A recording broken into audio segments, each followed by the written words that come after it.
हाय दोस्तों, मैं आज आप सभी के लिए लेके आया हूँ क्लास 10 केमिस्ट्री, जिसमें पहला चैप्टर है आपका रासायनिक अपक्रिया। जिससे पहला टॉपिक है परिवर्तन। हम कह सकते हैं कि परिवर्तन दो प्रकार का होता है। परिवर्तन दो प्रकार का होता है। परिवर्तन आपका दो प्रकार का होता है, जिससे हम पहला भौतिक परिवर्तन होता है। पहला जिसे हम कहते हैं भौतिक परिवर्तन, पहला आपका होता है भौतिक परिवर्तन। और दूसरा आपका होता है रासायनिक परिवर्तन। दूसरा क्या होता है? रासायनिक परिवर्तन। ध्यान देना, भौतिक परिवर्तन वह परिवर्तन होता है, भौतिक परिवर्तन वह परिवर्तन होता है जिसमें पदार्थ के मूल गुण में परिवर्तन नहीं होता है। भौतिक परिवर्तन वह परिवर्तन होता है जिसमें पदार्थों के मूल गुण में परिवर्तन नहीं होता है, भौतिक परिवर्तन कहता है। और रासायनिक परिवर्तन क्या होता है? रासायनिक परिवर्तन वह परिवर्तन होता है जिसमें पदार्थ के मूल गुण में ही परिवर्तन हो जाता है। इसमें क्या होता है? मूल गुण में ही परिवर्तन हो जाता है। ठीक है ना? ध्यान देना, परिवर्तन दो प्रकार का होता है। पहला भौतिक परिवर्तन, दूसरा रासायनिक परिवर्तन। ठीक है ना? भौतिक परिवर्तन क्या होता है? वह परिवर्तन जिससे पदार्थ के मूल गुण में परिवर्तन हो जाता है। पदार्थ के मूल गुण में परिवर्तन हो जाता है, उसे हम क्या कहते हैं? भौतिक परिवर्तन कहते हैं। ठीक है ना? दूसरा क्या होता है?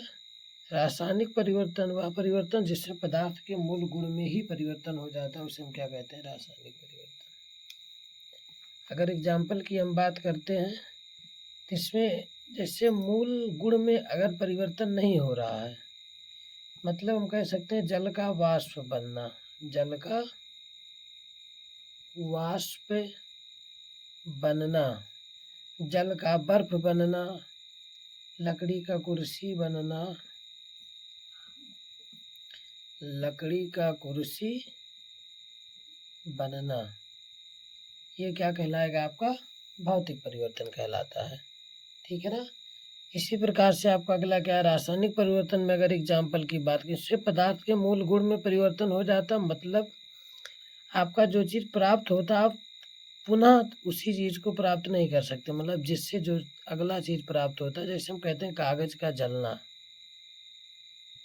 कागज का जलना, इसमें क्या होता है? पदार्थों के मूल गुण में परिवर्तन हो जाता है। क्योंकि अगर कागज का जलना जल की राख बन जाएगा, क्या राख को आप कागज बना सकते हो? नहीं। और यहाँ जल का वाष्प बन जाता है, और वाष्प से हम जल बना सकते हैं। लकड़ी की कुर्सी बनते हो, कुर्सी को आप लकड़ी बना सकते हो। ठीक है ना? इसी प्रकार से कागज का जलना, दूध का दही बनना आदि। हम क्या लिख सकते हैं? दूध का दही बनना। ठीक है ना? तो उम्मीद करते हैं आपको परिवर्तन समझ में आ गया होगा। परिवर्तन दो प्रकार का, पहला भौतिक परिवर्तन, दूसरा रासायनिक परिवर्तन। भौतिक परिवर्तन वह परिवर्तन होता है जिससे पदार्थ के मूल गुण में परिवर्तन होता है, मतलब मूल गुण में परिवर्तन नहीं होता है। भौतिक परिवर्तन वह परिवर्तन होता है जिससे पदार्थ के मूल गुण में परिवर्तन नहीं होता है। रासायनिक परिवर्तन वह परिवर्तन होता है जिससे पदार्थ के मूल गुण में परिवर्तन हो जाता है। इसमें कह सकते हैं जल का वाष्प बनना, लकड़ी का कुर्सी बनना, इसमें कागज का जलना और दूध का दही बनना आदि। ठीक है ना? फिर इसी क्रम में आपकी अगली हेडिंग जो है लेके हम चलते हैं आपको रासायनिक अपक्रिया। अगली हेडिंग क्या है आपकी? रासायनिक अपक्रिया। ठीक, अगली हेडिंग है आपकी रासायनिक अपक्रिया। अब रासायनिक अपक्रिया क्या होता है? ठीक है ना?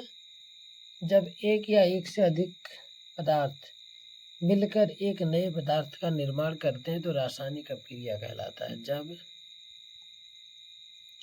एक या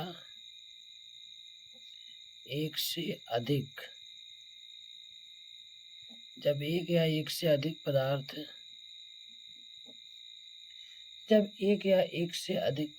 मिलकर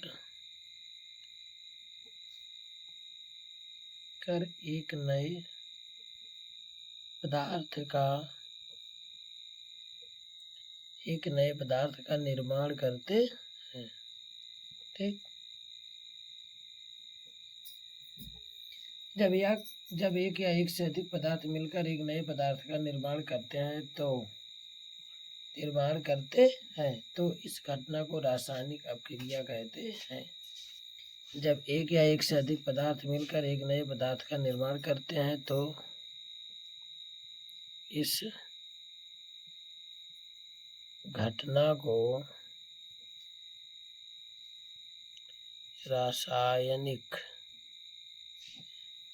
घटना को रासायनिक अपक्रिया कहते हैं। ध्यान देना, जब एक या एक से अधिक पदार्थ मिलकर एक नए पदार्थ का निर्माण करते हैं तो इस घटना को रासायनिक अपक्रिया कहते हैं। अगर एग्जाम्पल की बात करें तो हम लिख सकते हैं C+O2 HCO2। यहाँ पे ध्यान देना, कार्बन और ऑक्सीजन मिलकर एक नए पदार्थ का निर्माण करें जिसे हम क्या कहते हैं, CO2।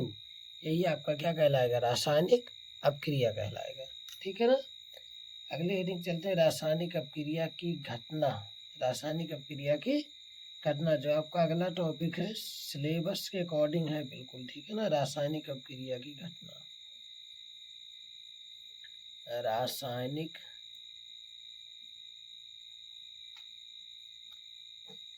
अपक्रिया की घटना, जिससे पहला पॉइंट हम लिख सकते हैं, ठीक है ना। जिसका पहला टॉपिक क्या है आपका, अभिकारक। क्या है, अभिकारक। पहला टॉपिक आपका है अभिकारक।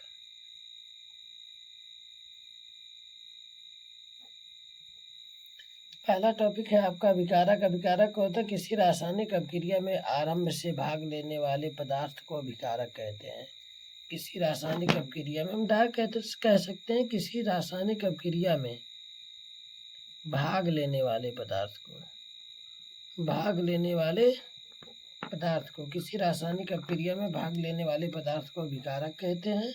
और दूसरी हेडिंग क्या होती है, उत्पाद। रासायनिक अपक्रिया के फलस्वरूप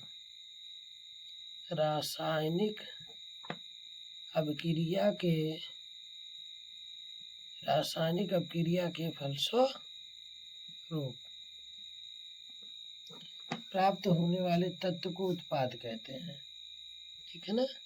रासायनिक अपक्रिया के फलस्वरूप प्राप्त होने वाले तत्व को उत्पाद कहते हैं। एग्जाम्पल हम लिख सकते हैं, जैसे यहाँ पे C+O2 एरो क्या है आपका, CO2। ये आपका अभिकारक कहलाता है। ये क्या कहलाएगा आपका, अभिकारक। और ये आपका क्या है, उत्पाद है। ठीक है ना। ये आपका अभिकारक हो गया और ये क्या हो गया, उत्पाद हो गया। हम अभिकारक कह सकते हैं। अभिकारक रासायनिक अपक्रिया में भाग लेने वाले तत्व को अभिकारक कहते हैं या पदार्थ को अभिकारक कहते हैं। रासायनिक अपक्रिया में भाग लेने वाले पदार्थ को अभिकारक कहते हैं। और उत्पाद किसे कहते हैं, रासायनिक अपक्रिया के फलस्वरूप प्राप्त होने वाले पदार्थ को उत्पाद कहते हैं। जैसे रासायनिक अपक्रिया हुआ, क्या प्राप्त हुआ, CO2 मतलब कार्बन डाइऑक्साइड गैस, इसे क्या कहते हैं, उत्पाद कहते हैं। ठीक है ना। इसके आगे आपको नेक्स्ट वीडियो में मिलेगा। आप हमारे प्लेलिस्ट में जुड़े रहिएगा। क्लास 10 केमिस्ट्री चैप्टर नंबर 1 रसायन विज्ञान मतलब केमिस्ट्री। ठीक है ना। पहले परिवर्तन हमने पढ़ा, 2 प्रकार का होता है, पहला भौतिक परिवर्तन, दूसरा रासायनिक परिवर्तन। भौतिक परिवर्तन क्या होता है, वह परिवर्तन जिसमें पदार्थ के मूल गुण में परिवर्तन नहीं होता है। वह पदार्थ जिसमें पदार्थ के मूल गुण में परिवर्तन नहीं होता है, भौतिक परिवर्तन कहलाता है। दूसरा आपका क्या, रासायनिक परिवर्तन। वह परिवर्तन जिसमें पदार्थ के मूल गुण में ही परिवर्तन हो जाता है, उसे रासायनिक परिवर्तन कहते हैं। इसमें जल का वाष्प बनना, लकड़ी का कुर्सी बनना, इसमें कागज का जल बनना और दूध का दही बनना। फिर आपका रासायनिक अपक्रिया, एक या एक से अधिक पदार्थ मिलकर एक नए पदार्थ का निर्माण करते हैं तो इस घटना को रासायनिक अपक्रिया कहते हैं। जब एक या एक से अधिक पदार्थ मिलकर एक नए पदार्थ का निर्माण करते हैं तो इस घटना को रासायनिक अपक्रिया कहते हैं। जैसे C+O2 एरो CO2। रासायनिक अपक्रिया की घटना, पहला अभिकारक, दूसरा उत्पाद। अभिकारक क्या होता है? किसी रासायनिक अपक्रिया में भाग लेने वाले पदार्थ को अभिकारक कहते हैं। उत्पाद, रासायनिक अपक्रिया के फलस्वरूप प्राप्त होने वाले पदार्थ को उत्पाद कहते हैं। जैसे C+O2 ArO C+O2 आपका अभिकारक हो गया और ये उसके फलस्वरूप प्राप्त किया हुआ CO2 जो क्या हो गया आपका उत्पाद हो गया। Thank you.